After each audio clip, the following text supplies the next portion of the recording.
राधे राधे दोस्तों, आज हम भगवद गीता के अध्याय 7 के बारे में जानेंगे।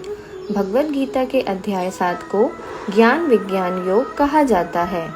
इस अध्याय में श्री कृष्ण अर्जुन को बताते हैं कि वे ही इस पूरे जगत के मूल कारण हैं। उनकी दो शक्तियां हैं, एक जड़ यानी पृथ्वी, जल, अग्नि, वायु, आकाश, मन, बुद्धि, अहंकार, और दूसरी चेतन यानी जीवात्मा। इन दोनों से मिलकर सृष्टि चलती है। वे कहते हैं कि मनुष्य बहुत कठिनाई से इस सत्य को जान पाता है कि भगवान ही सबके परम कारण हैं। अधिकांश लोग अपनी इच्छाओं के कारण उनकी शरण में आते हैं। कोई दुख से मुक्ति चाहता है, कोई धन चाहता है, कोई ज्ञान की तलाश में होता है और कोई वास्तव में ईश्वर को जानना चाहता है।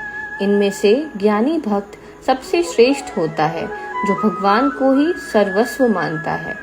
श्री कृष्ण यह भी समझाते हैं कि जो भी अन्य देवताओं की पूजा करता है, वास्तव में उसका फल भी वे स्वयं ही देते हैं, क्योंकि सब देवताओं की शक्ति उन्हीं से आती है।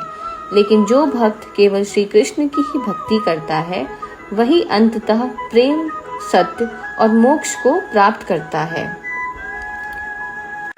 इस अध्याय से हम यह सीख सकते हैं कि इस संसार की हर शक्ति और हर वस्तु भगवान से ही आती है।